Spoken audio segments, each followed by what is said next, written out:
school game that you need to attend and kind of check on. You're gonna talk with those coaches, make sure they've got what they need for the week.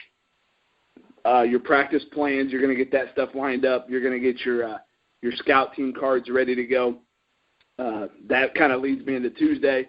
Tuesday and Wednesday are your heavy work days. Again, you probably have a middle school game one of those nights that you need to attend. Thursday is kind of your light practice. A lot of times our parents and our booster club will do a dinner for the kids right after the practice. A lot of different things. You might try to swing in, see a volleyball game.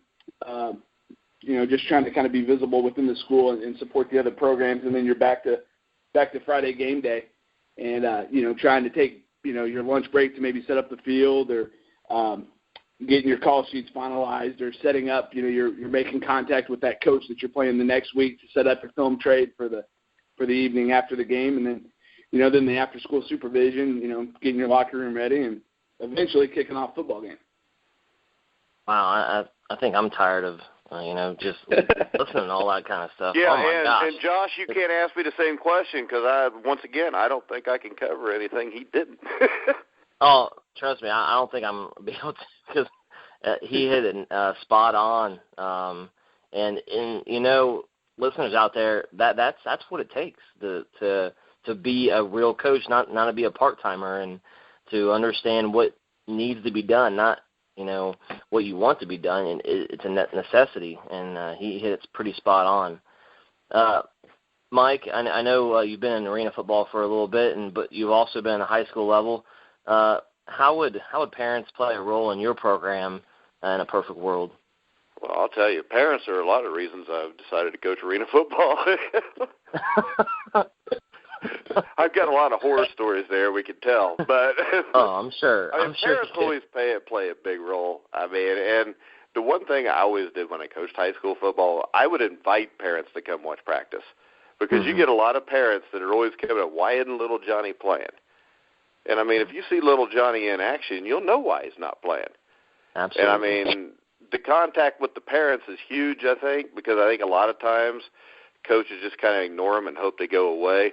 They never will, because you're always going to have a parent that's upset at some point normally, at least the places I've been.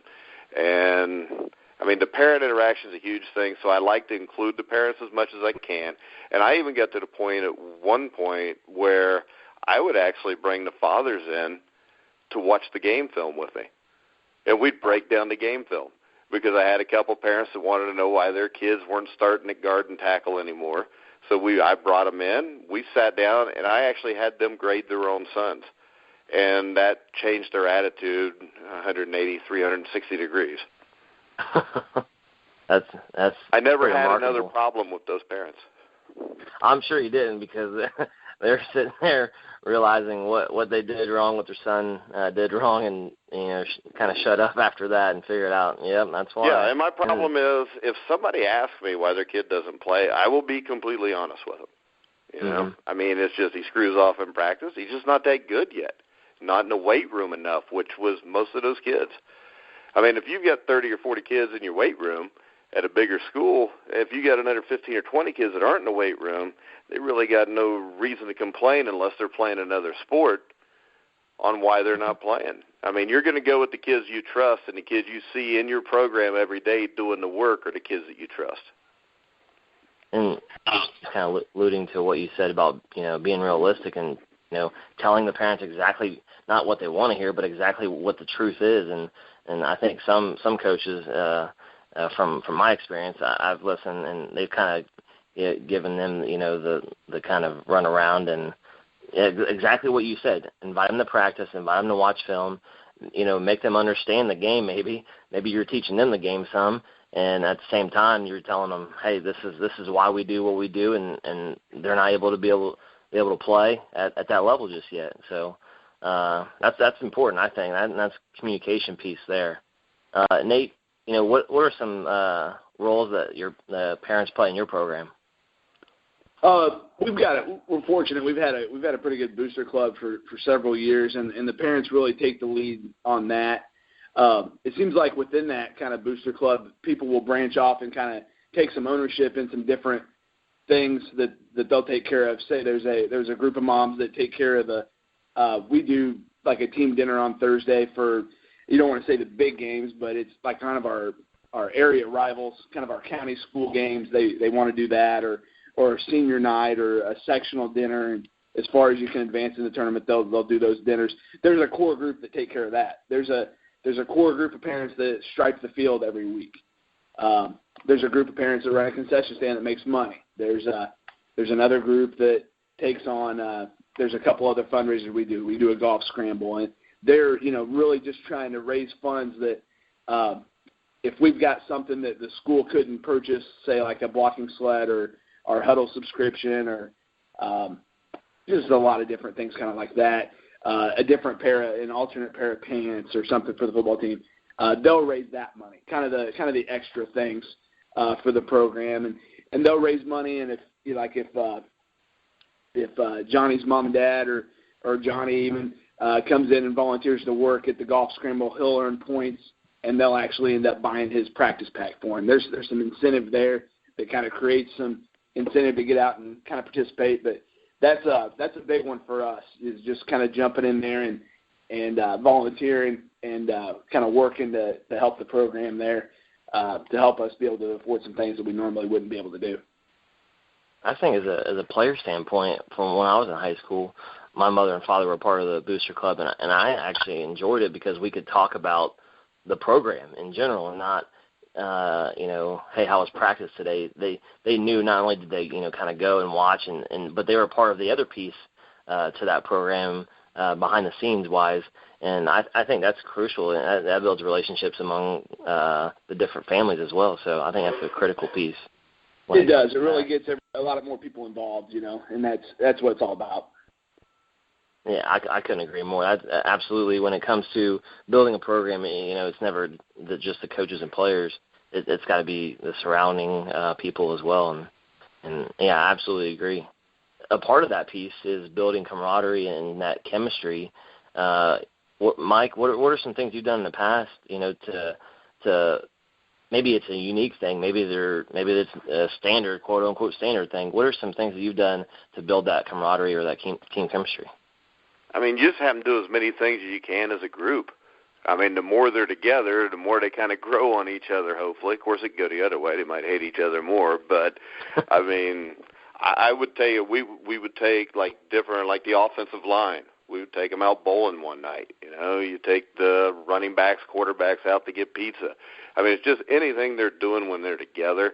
That's why I'm big on the teams that go out and have the camps at the start of the year, where you'll go somewhere, maybe camp out overnight for like 2 or 3 days and practice that way so everybody's together all the time. I mean, anything you can do to have everybody together doing something, especially something that's fun, because let's face it, if it's not fun, the kids aren't going to want to do it, and the kids aren't going to be successful. So, I mean, in the long run, anything you can do to get them out as a group to be able to do something. But I do like the camps. I know there's a few high school teams that use like Camp Higher Ground. Well, they go there for 3 or 4 days at the start of their practice, just as a bonding activity. Yeah, and a couple things that I did specifically when I was a head coach, and one was kind of a small thing, and the other one was kind of to build that mold of the different players being with each other a lot, like you said, and that's what matters. We went and watched a football movie together during the season. We had practice, we shortened it up a little bit, and we went and watched a movie. And getting kids interested in the sport, and I don't want to say more nowadays, but I think I am, because with the technology and other things that go on social media, they're all more in tune to being a part of that, instead of really building themselves within that sport or sports, whatever their interests are. But another thing that I did, and I kind of stole it from when I was at Franklin College, we had kind of a competition in the off season. We called them super teams, and basically we drafted. We literally drafted each other on these teams, and some things went together as far as GPA. So our group had to have a strong GPA to accumulate some points.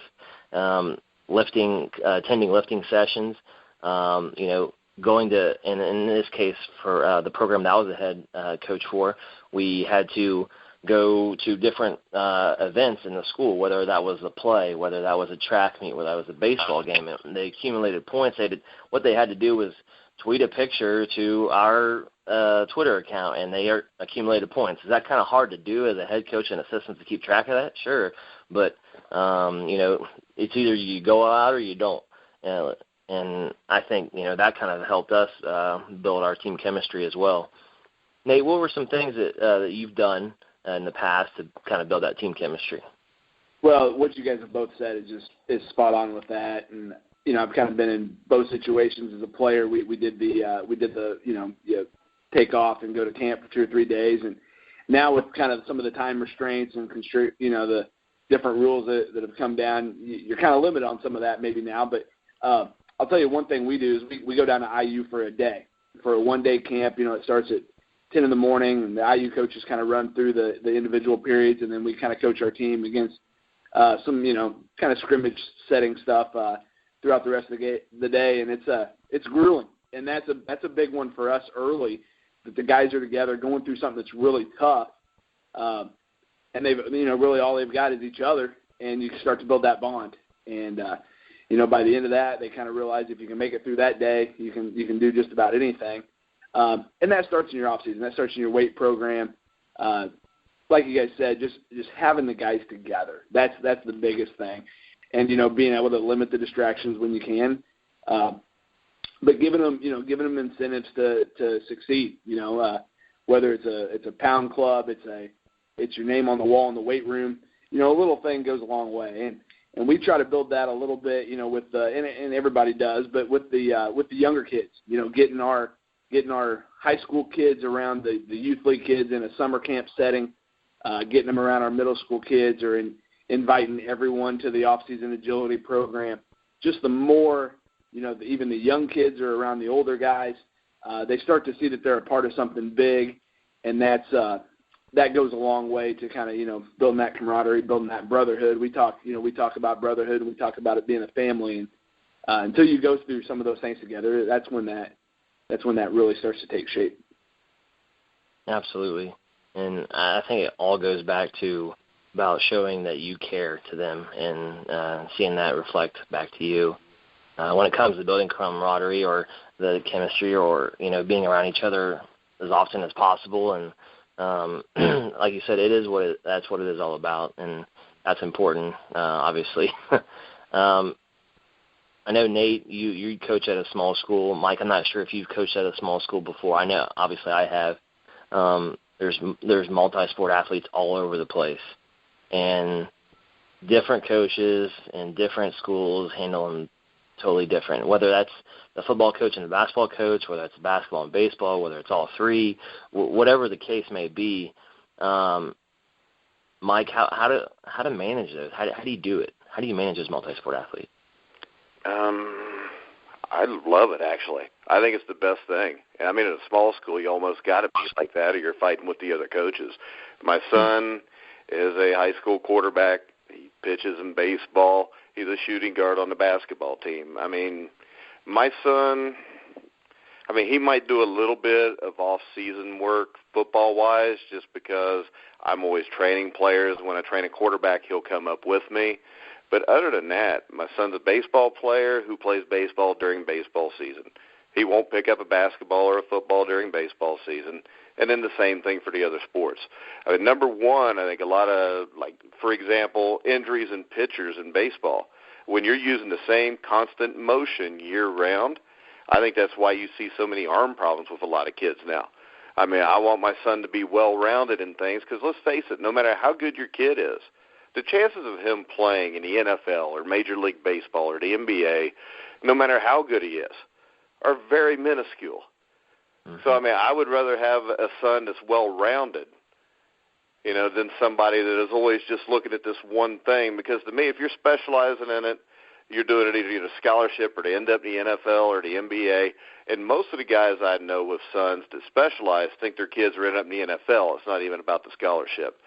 So I think overall, especially a small school, it's a huge thing. But in any school, if a kid can get burnt out doing the same thing for those 4 years, especially since he was probably doing the same thing the 4 to 6 years before that. So I love the 3 sports. I'm glad my son does it. Like I said, right now we've had football camp for